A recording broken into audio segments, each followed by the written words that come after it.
Comunica. Nesta segunda, nossa conversa é sobre negociação. E eu trouxe aqui o Rafael Armani, que é Business Designer.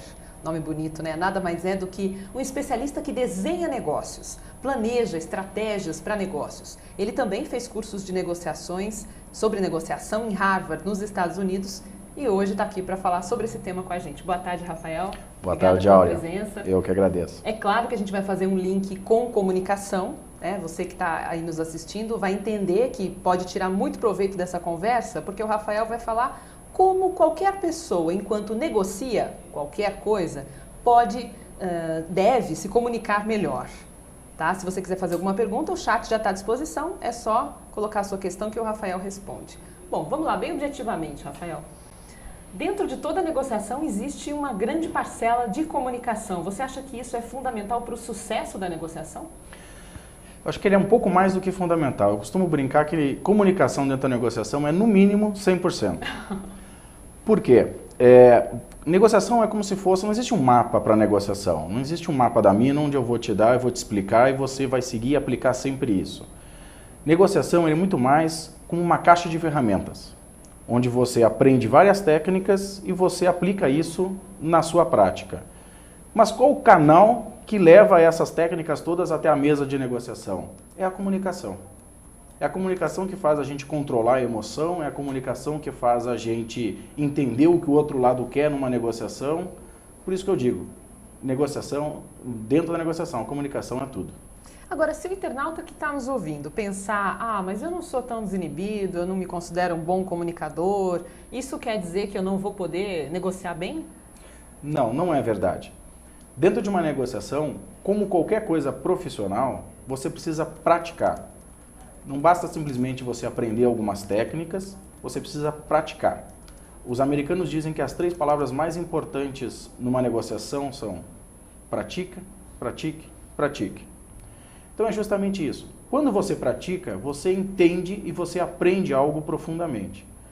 Praticando, você está preparado. Estando preparado, não interessa se você é tímido, não interessa se você tem algum problema na hora de falar em público ou na hora de sentar numa mesa de reunião. Você está preparado, você consegue fazer uma boa negociação independente. É só aplicar as técnicas porque você já está preparado, você já sabe o que vai acontecer. Tá, agora, a preparação por parte do negociador é valiosa, como você tem colocado, mas e a comunicação do interlocutor? Se ele for, por exemplo, uma pessoa não muito aberta a essa negociação, já colocar assim, uma distância com o negociador, isso pode dificultar? Sim, isso dificulta bastante.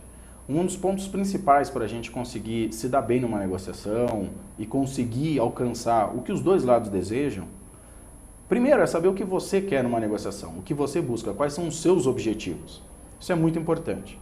O segundo passo é saber quais são os objetivos do outro. Porque às vezes você não sabe, você acha que o interlocutor do outro lado quer uma coisa, quando na verdade tudo que ele quer é exatamente o oposto. E aí você está conduzindo toda uma negociação para um lado, enquanto deveria conduzir para o outro. Então, descobrir o que o outro lado quer, fazendo perguntas, e isso é muito importante dentro da parte de comunicação de uma negociação, nós não devemos falar muito numa negociação.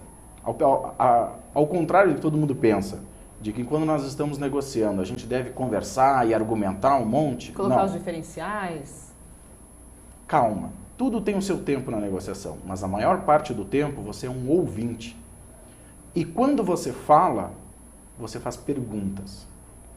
Porque tudo aquilo que você coloca numa mesa de negociações, cada afirmação que você põe, ela é o que os americanos chamam de um statement, ou seja, ela é uma obrigação sua, você se compromete com aquilo. Tudo que você faz de perguntas, você capta informações. Ao captar informações, o outro lado está te dando a resposta do que ele quer, do que é importante para ele e do que ele busca. Isso é importante numa negociação profissional, num trabalho, na venda de um projeto, por exemplo, mas numa negociação, numa relação pessoal, dentro de casa, por exemplo, também dá para usar isso, Rafael? Eu costumo dizer que uma técnica de negociação ela só é eficaz se ela pode ser aplicada para comprar uma empresa ou para negociar o sorvete com seu filho. E nós estamos negociando o tempo inteiro, todo dia, quer a gente entenda ou não, quer a gente goste ou não, todo dia no trabalho ou em casa a gente negocia. A gente negocia o cinema, a gente negocia o almoço, a gente negocia a hora de dormir com os nossos filhos, tudo é uma negociação. Então é preciso a gente entender que as técnicas que nós precisamos aprender, elas têm que ser válidas para os dois lados, para o profissional e para o pessoal. Os argumentos dentro de uma negociação, imagino que sejam importantes. Agora, por melhores argumentos, mesmo com grandes argumentos, a pessoa ainda pode ser confrontada com o desejo do outro. Se o outro não quer, não adianta os meus argumentos serem ótimos, tá certo ou não? Sim, veja bem, as nuances dentro de uma negociação são muito grandes. Então é preciso a gente entender o que o outro lado quer, para a gente ter uma das primeiras técnicas de negociação, que é justamente você priorizar aquelas coisas que você deseja, os seus objetivos. E tentar priorizar os objetivos do outro lado. Então, às vezes ele quer que você dê mais espaço para ele dentro da empresa, hipoteticamente. E você estava preocupado em não dar um aumento de salário para ele. Então você consegue fazer com que, sem dar um aumento de salário, você dê uma amplitude maior para ele aparecer mais dentro da empresa e ganhar mais responsabilidades. Tu vê como são coisas diferentes, mas que você consegue, a partir do momento que você sabe o que o outro lado precisa, do que o outro lado quer, você prioriza e você dá para ele aquilo que para ti não é tão importante. E tenta tomar dele aquilo que para ele não é tão importante, mas que para ti é fundamental. Isso é uma estratégia. Isso é uma estratégia. Que pode ser usada em qualquer tipo de relacionamento. Qualquer tipo de relacionamento. Pessoal ou profissional. Vou lhe dar um exemplo para o pessoal. Você quer negociar com seu esposo ou com a sua esposa o cinema e o jantar. Você não faz muita questão de onde vocês vão jantar, mas você faz questão de assistir o último filme de ficção científica que está no cinema. Mas você sabe que ela não gosta muito. Então o que você faz? Você diz, querida, que tal nós irmos jantar naquele restaurante que há muito tempo você está pedindo? Ah, é um pouco caro? Não, vamos lá mesmo assim. Ela vai ficar satisfeita em ir no restaurante que ela tanto quer. Logo, quando você falar que gostaria de assistir um filme que você deseja, ela vai abrir mão, porque ela entende, até subconscientemente, que ela já está ganhando um prêmio de um lado e ela lhe dá um prêmio do outro. Por isso que é muito importante conhecer o outro lado numa negociação, né? A gente costuma dizer que das etapas de uma negociação, a primeira etapa é você conhecer com quem você está negociando. Mas aí precisa de uma grande dose de flexibilidade. Porque se o outro entende que você está querendo dar um pouco, conceder, para depois também ter a volta, e ele faz um mau uso disso, se aproveitando da situação e toda vez querendo, não, mas eu quero isso, mas eu quero aquilo. Uma pessoa que normalmente fica no controle da situação, não tem um resultado tão bacana para os dois, né? Não. Em negociação a gente costuma dizer que uma boa negociação ela é win-win, ganha-ganha. Os dois lados têm que ganhar, os dois lados têm que sair satisfeitos. Se os dois lados não saírem satisfeitos, essa negociação ela vai ter uma ruptura no relacionamento. Ou seja, um lado vai ficar magoado com o outro se sentindo explorado. Pode não ser até imediatamente, mas daqui a pouco ele vai perceber que ele foi explorado. E isso vai causar essa ruptura no relacionamento. E na próxima negociação, esse lado que foi prejudicado vai querer tomar de volta. Então, é preciso nós conhecermos o outro lado, é preciso que todos nós entendamos que uma negociação envolve concessões. Não existe negociação se não houver concessões. E se você está disposto a fazer concessões, monte essa estratégia de quais são as concessões, como vão ser essas concessões, mas saiba e esteja preparado que se o outro lado começar a tomar vantagem disso, aí é o seu momento de se tornar duro e dizer, até aqui eu vou, depois eu não vou mais. E aí envolve um pouco de autorrespeito, colocação de limites, né? Para você também não ceder completamente, ceder 100% e aí o outro fica totalmente dono da situação, né? É por isso que eu digo, Áurea, preparação. Quando você se prepara, você senta e planeja como que você vai fazer essa negociação, você já pensa e pesquisa quem são as partes envolvidas, como vai ser essa tua estratégia de abordagem com o outro lado, como que você vai fazer toda essa comunicação que você tem, como que você vai comunicar aquilo que você quer, aquela estratégia que você montou com o outro lado, como você vai descobrir o que ele deseja. Como você vai ter cuidado para manter esse relacionamento dentro de um limite aceitável? Sempre é um desgaste, mas manter isso dentro de um limite aceitável, porque dificilmente a gente faz uma negociação uma única vez com aquela pessoa, ou com aquela empresa, que seja. A gente volta e meia, a gente está negociando de novo com aquela pessoa. Então é importante a gente manter um relacionamento. Então quando você se prepara, quando você tem noção de todas as etapas que você vai percorrer e do que é necessário para chegar nos seus objetivos que você já delimitou, você está preparado para o bom e para o ruim. Você falou em negociar várias vezes com a mesma pessoa. Mas quando é a primeira vez, a pessoa pode ter menos elementos para avaliar o outro. Ela vai ter ali, vai fazer talvez muito mais uso da percepção, enquanto já estiver de frente com o negociante ali, com ele, né? Daí cabe uma dose muito grande dessa percepção, né? Essa avaliação que deve envolver os movimentos não verbais, o corporal, tudo isso tem importância? Sim, isso tem fundamental importância, porque olha aqui, não só a percepção, mas mesmo a intuição é algo que o negociador deve usar. Mas lembra lá no começo quando eu te falei, perguntas, ouça. O bom negociador ouve e faz perguntas. Se você não conhece o outro lado, saiba fazer as perguntas certas para que o outro lado lhe diga quem ele é, o que ele quer, o que está fazendo aqui, quais são os objetivos dele. Então, jogue esta responsabilidade, jogue esse peso para o outro lado. As pessoas gostam de falar sobre si mesmas. Então, dê espaço para que elas falem. Entenda, compreenda, diga, entendo, ok, é isso que você está precisando. E a pessoa vai se tornando mais leve e vai falando cada vez mais e cada vez mais que ela falar, mais informações você pega. Isso tudo na mão de um negociador profissional são ferramentas. Só que o grande pulo do gato é esse. Você não precisa ser um negociador profissional. Qualquer pessoa que entenda conceitos básicos de negociação que você encontra em qualquer livro, que você encontra na internet, conceitos básicos de negociação, você consegue levar esses conceitos para dentro de casa, para dentro da sua vida pessoal. E aí isso vai fazer uma diferença muito grande. Claro que a gente não fala em usar negociações para você tomar vantagem de outras pessoas, mas no sentido de você entender quais são os seus objetivos, os objetivos dela e conduzir as coisas para que ambos consigam ter os seus objetivos atendidos. Quer dizer que você recomenda que para uma boa prática como negociador, a pessoa deve começar esses exercícios dentro de casa, nas suas relações pessoais, para entender como é que ele mesmo age, como o outro reage e poder depois aplicar isso no momento mais decisivo, de um negócio mais importante? Sem dúvida. Quando eu dou aula, eu costumo dizer que é muito importante a gente errar dentro da sala de aula, porque dentro da sala de aula é um ambiente controlado, onde você pode errar e você tem alguém que lhe corrige. E você não tem maiores consequências do seu erro. É a mesma coisa, se você está aprendendo a negociar, se você quer ser um negociador realmente treinado, comece por treinar dentro de casa. Porque os erros dentro da sua casa vão ser minimizados. Você consegue controlar muito melhor.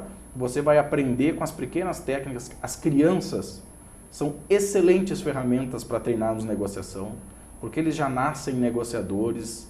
O primeiro choro da criança já é uma negociação. Quando a criança chora a primeira vez, ela já está negociando com você. Você me dá de mamar, eu paro de chorar. Você não me dá de mamar, eu continuo chorando.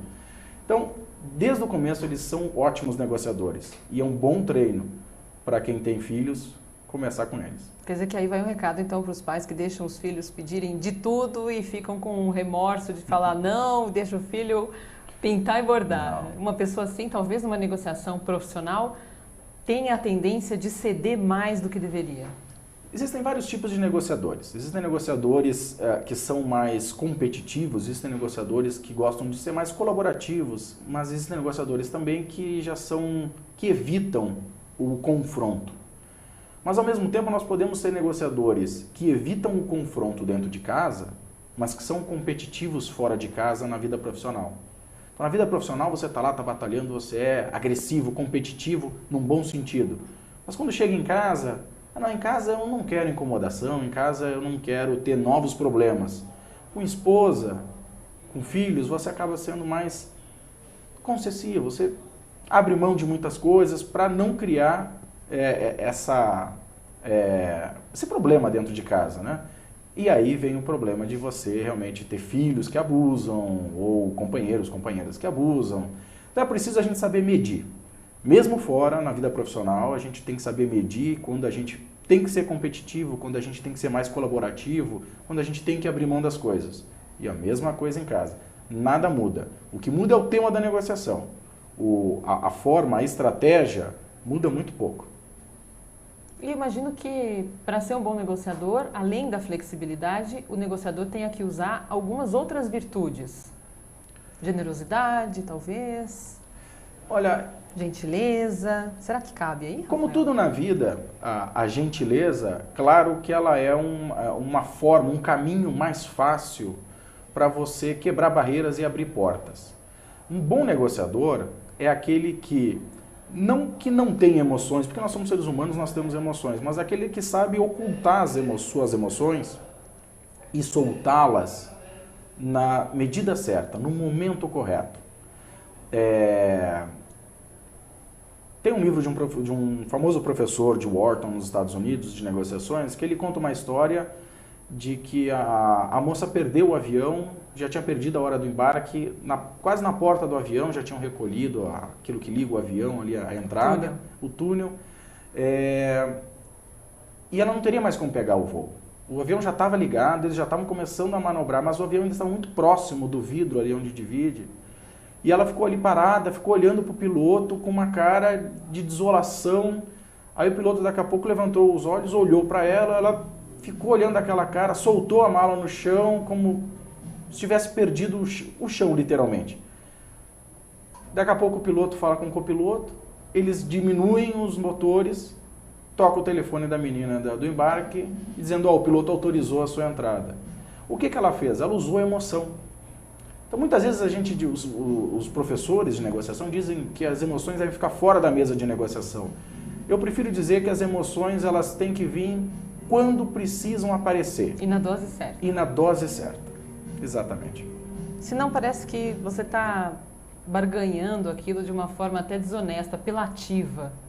Né? Não, se ficar na medida, não tem esse caráter. Não, a negociação, antes de mais nada, ela é um relacionamento ali na hora racional e não emocional. Se você coloca suas emoções, você está dando todas as ferramentas e armas para o outro lado entender aonde que você quer mais, aonde que você quer menos, o que pega para você. E se ele for treinado, se ele for mal intencionado, ele vai saber usar isso contra você. E a gente costuma dizer que numa negociação, quem tem mais força é quem precisa menos do tema ou do assunto ou do item que nós estamos negociando. Se eu preciso desesperadamente negociar aquilo lá, eu tenho muito pouca força.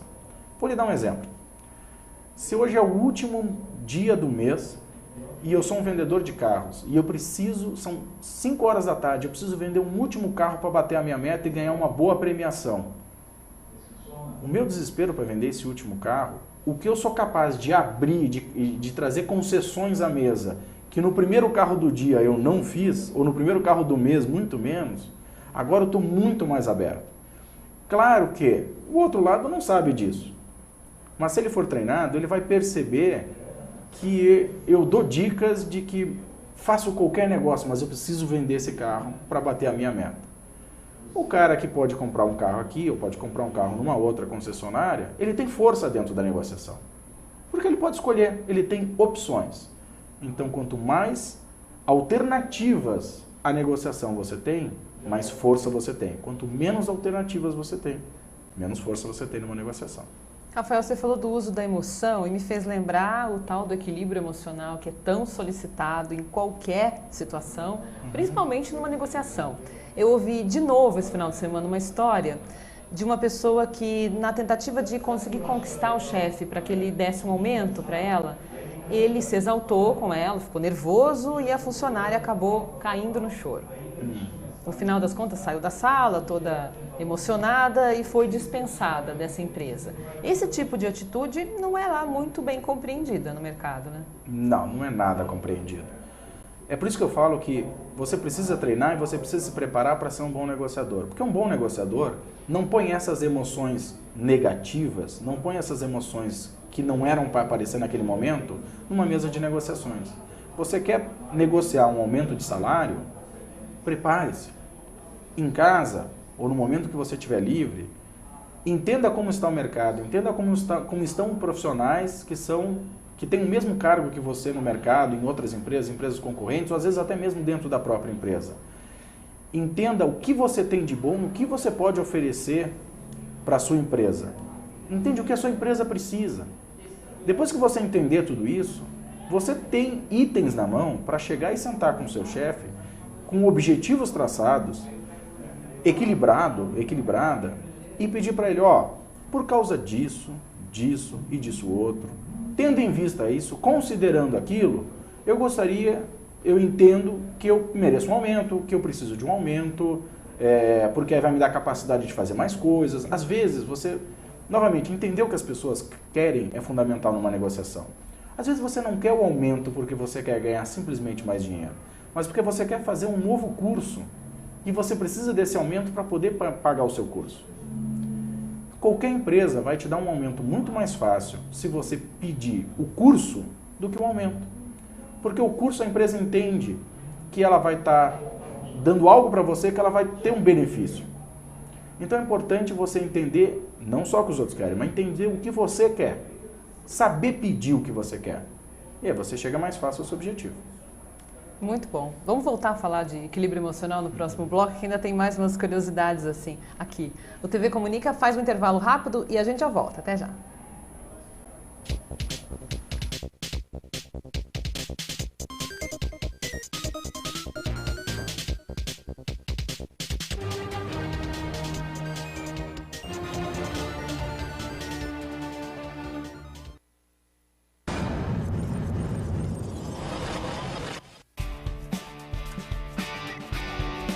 A gente está aqui hoje na Vila Madalena para a gravação do primeiro comercial de Multigripe. Ação! Tá uma correria grande, são muitas tomadas, muitos lugares diferentes. São mais de 140 pessoas envolvidas nessa filmagem. A gente tem 15 locações, 4 deslocamentos, 5 picapes, um caminhão de gerador, um caminhão de objeto, 28 vans, 60 figurantes. Essa campanha ela vem para comunicar o grande diferencial de Multigripe, que é o conceito de multissintomas. Então, além dos sintomas físicos da gripe, Multigripe também ajuda você a não perder uma oportunidade, um programa legal e continuar a sua vida normalmente. E vem celebrar a atitude dessa pessoa, né, que assume aí essa postura positiva de, mesmo com gripe, tomar um Multigripe e curtir o dia.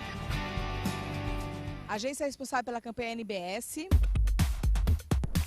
A gente teve mais de 15 caminhos, foi eliminando até chegar a 3, e aí esse aí se destacou, porque acho que é o mais otimista, é o mais pra cima, é o mais positivo. O briefing que a gente passou foi um grande desafio, né? Multigripe é uma marca que já vende bastante como produto, mas não tem aquela pedida por parte do consumidor, e a gente quer transformar esse produto numa marca que seja relevante e diferente do que tem hoje dentro do mercado. A gente queria falar com essa mulher, que é a mulher que leva o produto para a farmacinha de casa, que é a decisora de compra no ponto de venda. É uma mulher que sabe exatamente o que ela quer e que não vai deixar uma gripe derrubar ela. Atenção!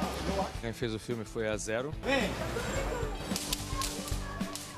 Tem bastante trabalho de pós, tem fogos, tem papel picado.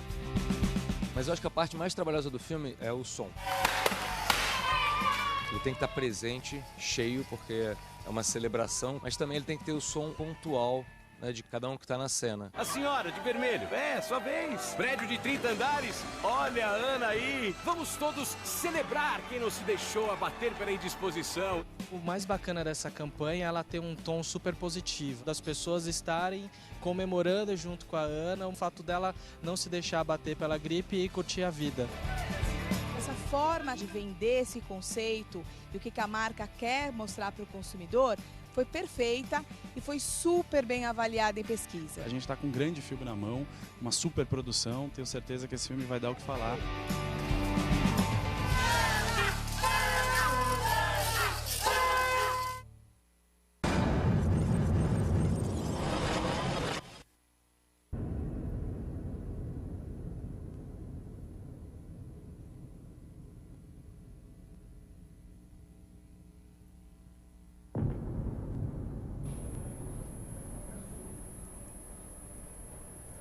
O TV Comunica de hoje fala sobre negociação, como usar a comunicação para negociar bem, e o nosso entrevistado, Rafael Armani, terminou o bloco anterior falando sobre equilíbrio emocional.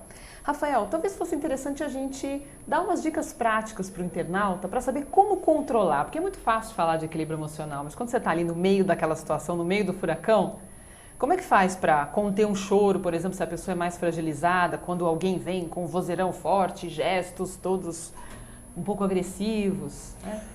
Olha, existem várias técnicas. Uma que eu gosto bastante é respirar.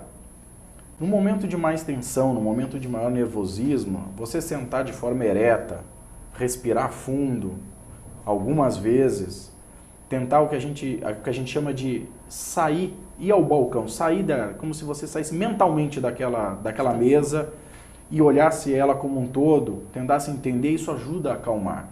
Se o outro lado está sendo agressivo, se o outro lado está realmente demonstrando uma raiva, alguma emoção muito, muito forte, que aquilo está te prejudicando no momento, peça licença, uma água, para o banheiro, eu preciso levantar para fazer alguma coisa. De preferência um banheiro, que é algo que você tem uma desculpa. E peça uns minutos, peça 2 minutos. Às vezes, fugir do problema é a melhor forma de as coisas acalmarem. Às vezes o próprio outro lado percebe que está indo demais, né? Então, se for uma mulher principalmente, que, como você citou do negócio do choro, se for uma mulher principalmente que peça para ir ao toalete, só preciso de 1 minuto para ir ao toalete, nenhum homem vai dizer que não, nenhum não vai deixar de entender isso. Quer dizer, é uma estratégia. É uma estratégia. Se afastar um pouquinho para voltar mais equilibrado, exatamente, mais centrado e ter uma possibilidade de negociar de igual para igual. Às vezes não é nem negociar de igual para igual, às vezes é simplesmente você entender para que lado está indo a negociação, se é aquilo que você quer ou não, e muitas vezes a solução é sair da negociação. É dizer que, tá tomando um rumo que eu não gostaria, então eu prefiro encerrar a negociação e deixamos por assim. Você minimiza a ruptura que você vai ter no relacionamento com a outra parte. Bom, a gente citou o exemplo da mulher, não quer dizer que a mulher necessariamente é mais fragilizada ou que só ela poderia chorar, claro que não, mas realmente eu reproduzi uma história que eu ouvi esse final de semana de uma situação real, que aconteceu assim, dentro desse cenário. E aqui a gente recebe uma pergunta do nosso internauta, o Adriano Santos, que pergunta exatamente a respeito da beleza da mulher. Ele diz, beleza ajuda na hora de vender? E até faz um comentário, os homens gastam mais quando a vendedora é bonita. Será que é verdade? Olha, não existe nada cientificamente provado, mas eu tenho uma teoria que é o seguinte, a beleza ajuda sim, mas não é só a beleza física e não é só a beleza da mulher. A simpatia, uma pessoa bem vestida, uma pessoa educada, tudo isso são formas de beleza em que ajudam. Então eu até vou parafrasear o Adriano e vou dizer o seguinte, não é a beleza que vende, é você demonstrar uma qualidade, é você demonstrar um valor para o outro lado. Seja de você estar bem vestido, ser simpático, ser elegante, inteligente ou até mesmo bonito. Isso sempre ajuda o outro lado, porque quebra barreiras. Agora, como é que dá para a pessoa entrar numa negociação já tendo uma noção? Porque tem gente que entra na negociação e diz assim, eu estou entrando nessa é para ganhar. Isso quer dizer o quê? A pessoa passaria sobre todo mundo para conseguir ganhar? A qualquer custo ela ganharia isso? Ou ela tem realmente uma autoestima muito forte que garanta para ela que ela terá benefícios nessa negociação? Olha, eu vou te dizer, olha, que existem 2 lados. Existe o lado psicológico de você realmente, você ter uma força mental de que você precisa ganhar e você vai ganhar. É o que os americanos agora estão chamando de inteligência positiva, né? De você acreditar realmente que você vai ganhar aquilo. Existe o lado realmente profissional da coisa, que é você estar preparado, você já ter toda uma estratégia montada, conhecer o que o outro lado quer e você ser assertivo no sentido de dizer, eu vou ser agressivo nessa negociação, no bom sentido, né? Eu vou ser competitivo, eu estou disposto a fazer concessões porque eu preciso fechar esse negócio, ou eu preciso conseguir isso. Então são 2 fatores diferentes, mas isso não existe essa máxima assim. Você não senta numa mesa de negociação e diz, eu vou ganhar. Você pode falar para você mesmo que você vai ganhar como um pensamento positivo. Você pode montar uma estratégia vencedora, mas nunca você pode sair de uma mesa de negociação e ter certeza se você vai ganhar. Você falou em planejar, em estudar, se preparar antes. Isso envolve também a roupa que a pessoa veste para ir até o negociador, a maneira como ela fala, tom de voz, expressões faciais, tudo isso está dentro dessa comunicação total? Sim, comunicação, como eu disse, comunicação é tudo numa negociação. E se nós lembrarmos que simplesmente 10% da nossa comunicação são as palavras que saem da nossa boca, 30% é o tom que nós usamos essa palavra, e 60% é a nossa comunicação não verbal, ou seja, a roupa que nós estamos vestindo, os gestos que nós estamos fazendo, onde nossas mãos estão colocadas, para onde nós estamos olhando, como estamos sentados, tudo isso é uma comunicação não verbal. Então tudo isso influencia, tudo isso leva, comunica, leva informação para o outro lado.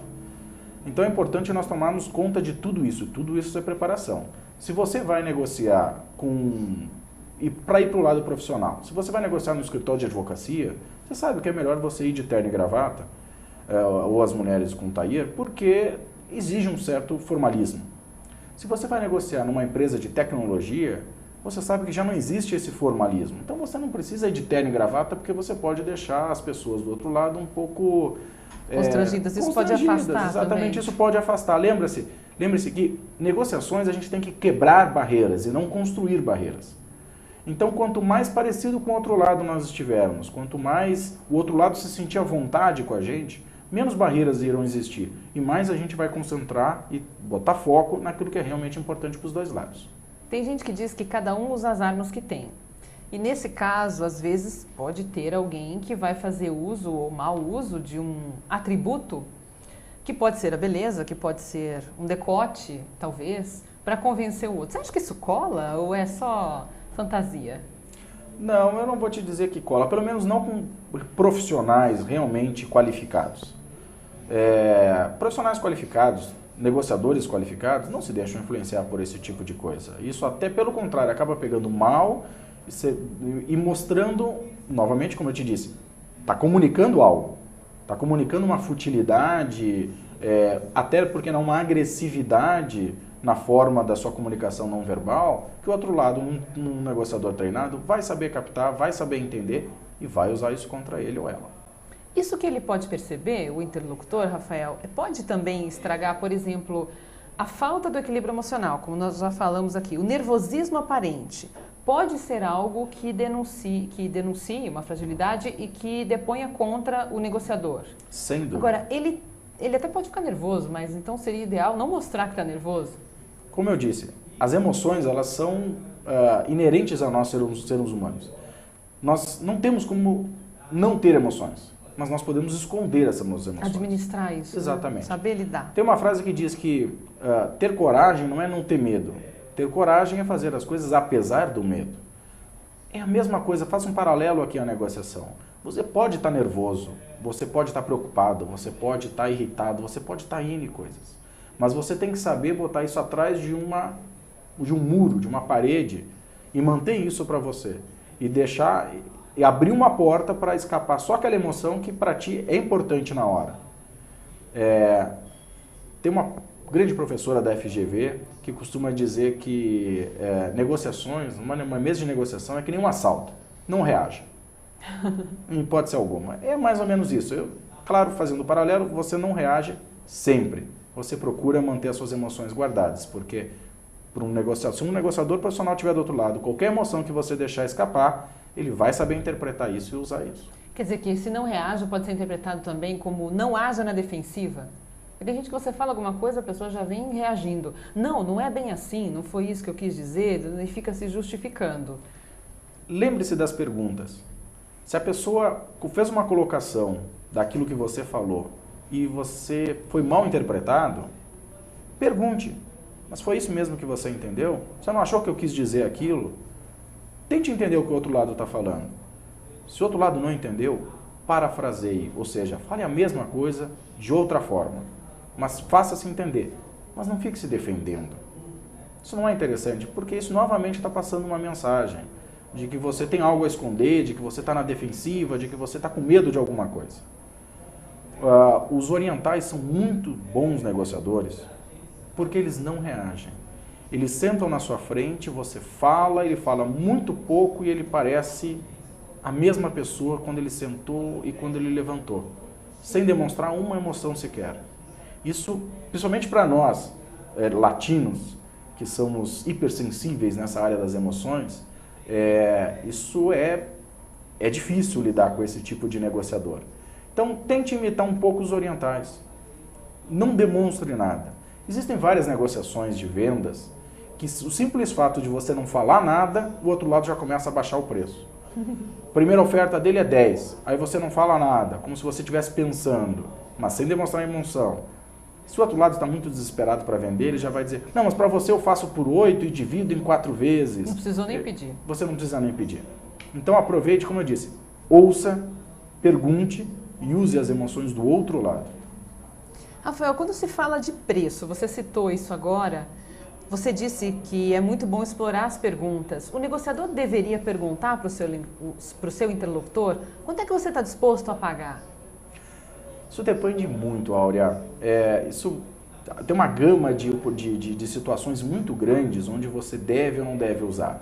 Tradicionalmente, se fala que quem faz a primeira oferta é sempre o outro lado, que você nunca deve fazer a primeira oferta.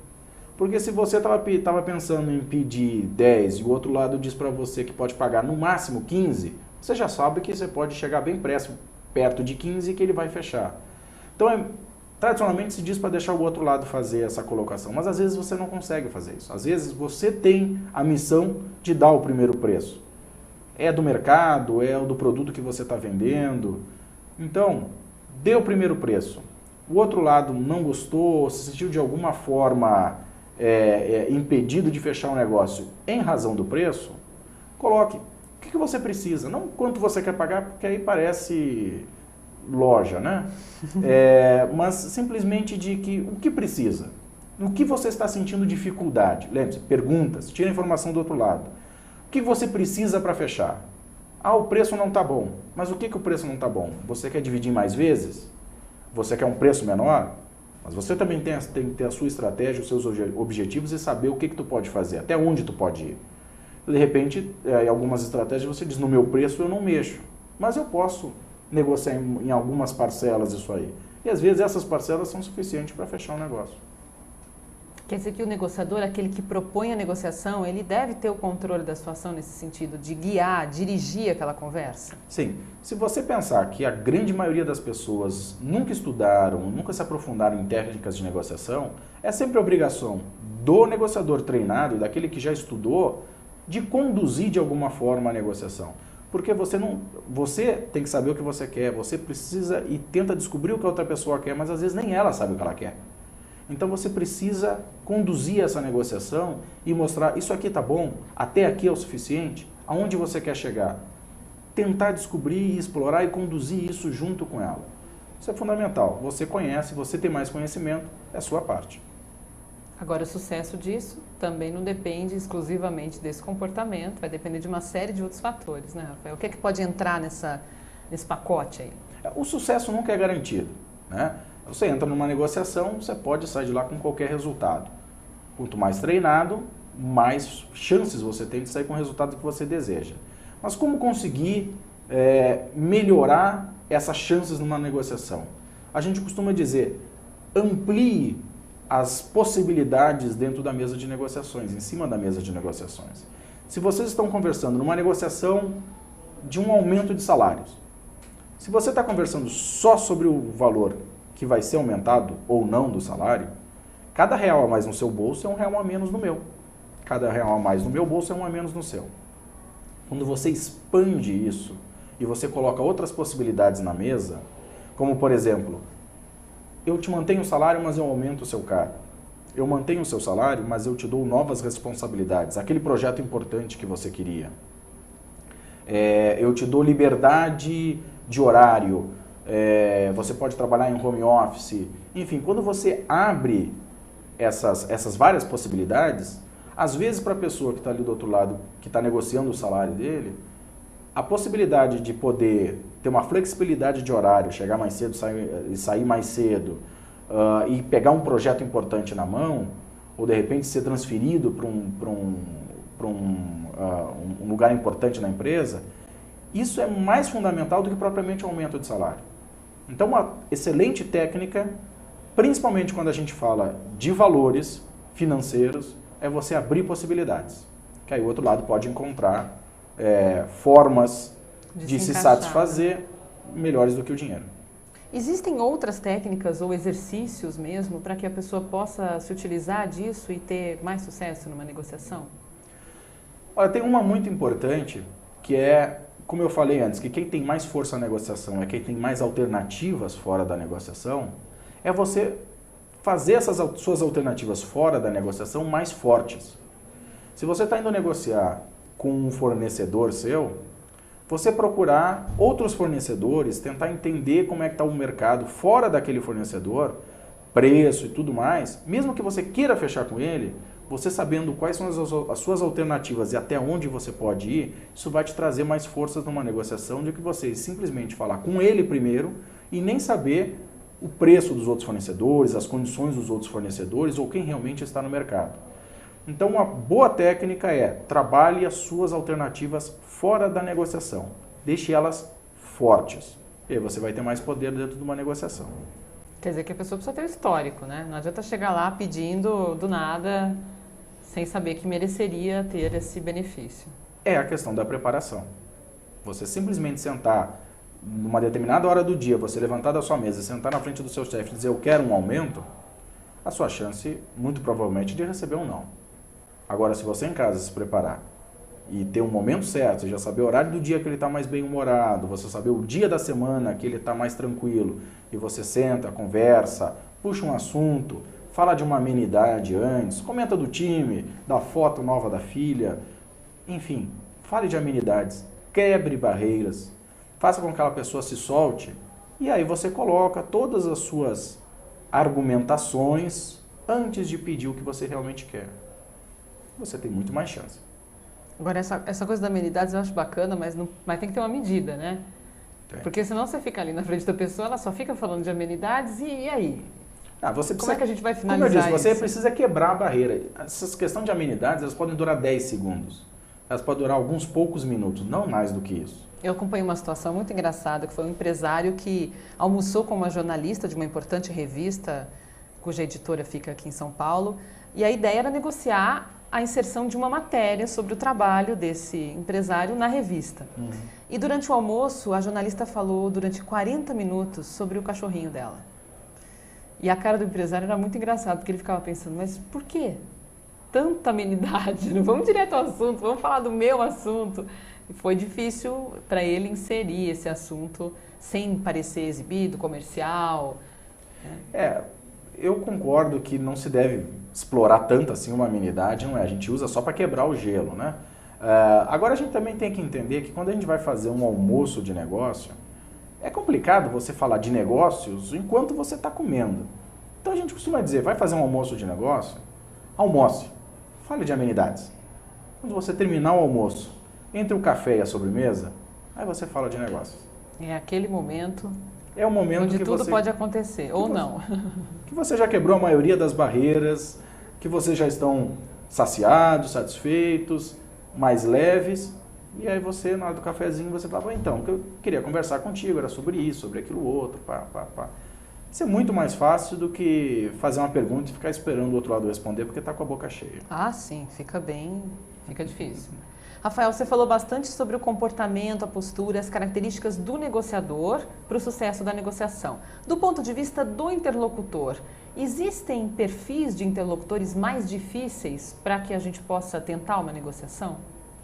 Sempre existe. Não existe um catálogo exatamente, mas existe assim percepções fáceis. Aquela pessoa que põe a emoção à flor da pele numa mesa de negociação, ele é um negociador muito difícil.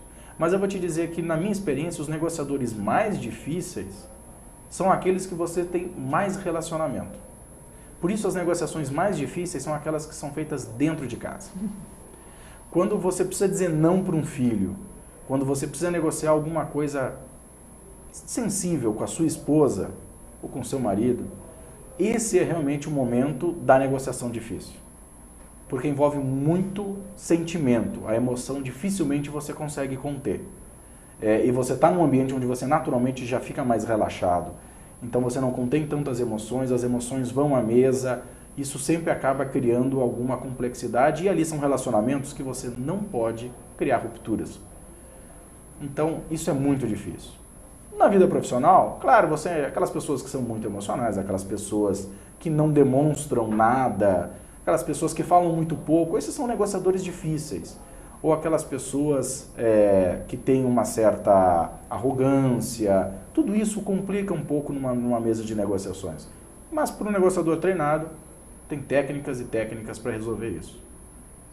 Ok. Tem mais algum caso que você queira contar, algum exemplo que você queira trazer para nós? Nosso tempo já está quase acabando. Eu queria finalizar aqui o tema negociação com uma dica, um lembrete para o internauta, para ficar com isso na cabeça e numa situação, numa próxima situação que você precise negociar, vem aquela luz deixada aqui pelo Rafael Armani para fazer brilhar o seu momento de negociação.